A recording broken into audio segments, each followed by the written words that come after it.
Dear students, I am Sandeep Tiwari, your science teacher. विज्ञान विषय के अंतर्गत हम आपको भौतिक विज्ञान पढ़ाएंगे। कल हमारा पहला चैप्टर कंप्लीट हुआ था। आज दूसरा चैप्टर हमारा है बल तथा गति के नियम। सबसे पहले हम पढ़ेंगे बल क्या है।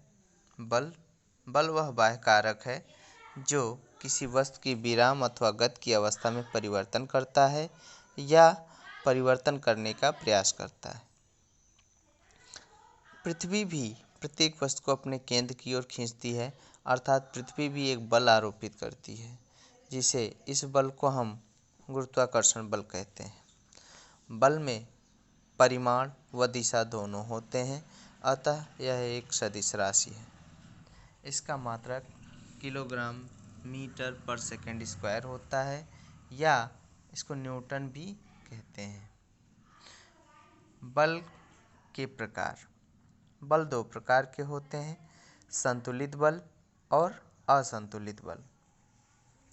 संतुलित बल क्या है? जब किसी वस्तु पर एक साथ कई बल लगाए जाएं और उनका परिणामी बल शून्य हो तो उन बलों को संतुलित बल कहते हैं। संतुलित बलों की अवस्था में यदि कोई वस्तु स्थिर है तो स्थिर ही रहेगी, गतिमान है तो गतिमान ही रहेगी। जैसे वस्तु पर कोई बल कार्य न कर रहा हो। उदाहरण के तौर पे यदि हम एक हाथ में सूटकेस लिए खड़े हों तो सूटकेस का भार जो है नीचे की ओर कार्य करता है। भार बल होता है, भार mg।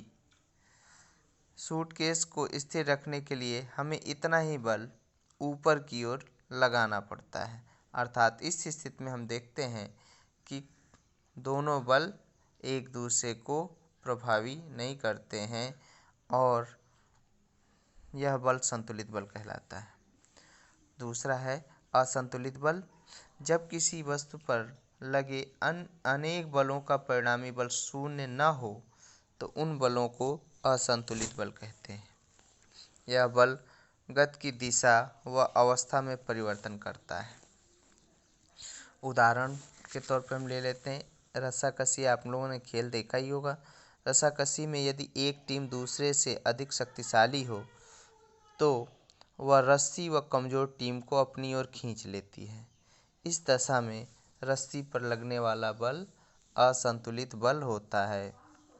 एक और उदाहरण ले लेते हैं। जो हमने सूटकेस उस समय पकड़ रखा था, अब मान लीजिए वो सूटकेस को छोड़ दे तो गिर पड़ता है, क्योंकि अब केवल सूटकेस का भार बल ही पृथ्वी के नीचे की ओर कार्य करता है और हमारे द्वारा ऊपर की ओर लगाया गया बल शून्य हो जाता है।